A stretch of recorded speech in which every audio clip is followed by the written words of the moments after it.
हर साल भारत में 42 लाख से ज़्यादा व्हीकल्स बिकते हैं, जिनमें 1000 प्रकार के इंजन, इलेक्ट्रॉनिक्स और भी कई प्रकार के कंपोनेंट्स मिलते हैं, जिनका एक दूसरे से कोई लेना देना नहीं होता।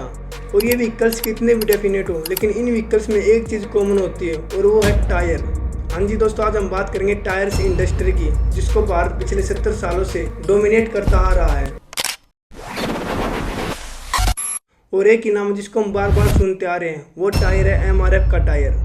हाँ जी दोस्तों, आज हम बात करेंगे MRF टायर की, जिसने पिछले साल 65 कंट्रियों में अपने टायर का एक्सपोर्ट किया था। और ऐसा करके इन्होंने 22.5 करोड़ से ज़्यादा का रेवेन्यू प्राप्त किया था।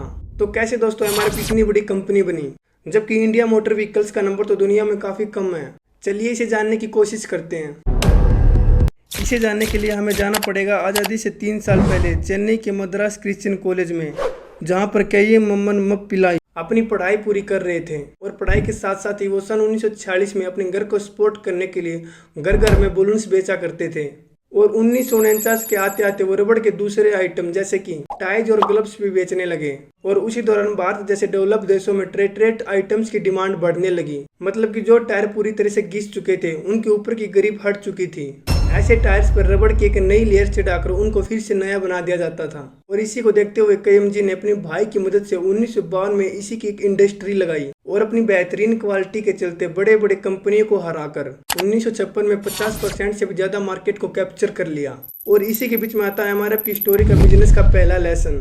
MRF जान चुका था कि ट्रेड टायर्स का मार्केट काफी छोटा है और वो इसमें ज्यादा प्रॉफिट नहीं कमा पाएंगे, इसलिए उन्होंने टायर्स के बिजनेस की शुरुआत करने की सोची। MRF ने इस बिजनेस में कदम तो रख दिया, लेकिन टायर ऑफ मैन्युफैक्चरिंग की कोई भी टेक्नोलॉजी MRF के पास नहीं थी। इसी कारण उन्होंने 1960 में US की कंपनी मैन्सफील्ड के साथ पार्टनरशिप की, जिससे उन्होंने मैन्युफैक्चरिंग के सारे टेक्निकल एक्सेप्ट्स को सीखा। और इसी एग्रीमेंट के अंडर MRF यूरोप और मिडिल ईस्ट समेत दुनिया के कई देशों में मैन्सफील्ड के नाम पर अपने टायर्स को बेचने लगी। और 1964 में बैरूत में अपना पहला इंटरनेशनल ऑफिस भी खोला।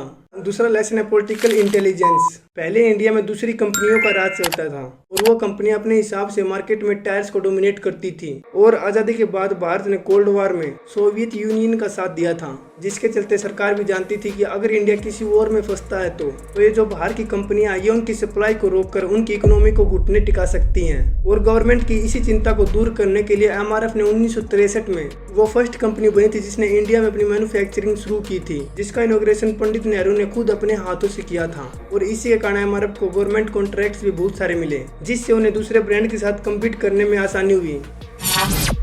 MRF डोमेस्टिक मार्केट में तो अच्छा कर ही रहा था, पर इंडियन मार्केट साइज अभी भी काफी छोटा था, जिसके कारण अभी भी MRF का मेजरली रेवेन्यू एक्सपोर्ट से आता था। लेकिन इन MRF के एक्सपोर्ट में एक दिक्कत आ रही थी।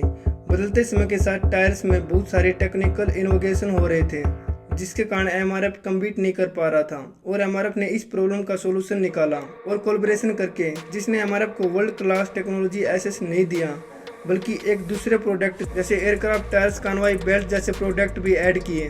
और इसी दौरान MRF ने फंड स्कूल जैसे ग्लोबल ब्रांड्स भी क्रिएट किए, जो भी आज भी उनके रेवेन्यू का एक मेजर कंपोनेंट है। और इन सभी के बाद शुरुआत होती है अगले लेसन की। इंडिया में टायर्स की डिमांड को हमेशा से ही बड़े बड़े व्हीकल्स जैसे कि ट्रक और बसों ने संभाल रखा था, पर जैसे जैसे इकोनॉमिक ग्रो होने लगी, लोगों की व्हीकल्स लेने की डिमांड बढ़ने लगी। और इसका पूरी तरह से फायदा उठाया MRF ने। जहां पर बाकी कंपनियां इस बढ़ते हुए मार्केट को इग्नोर कर रही थी, वहीं पर MRF इस सेगमेंट के लिए क्वालिटी के प्रोडक्ट बना रही थी। ये करके MRF ने कस्टमर्स का दिल जीत लिया।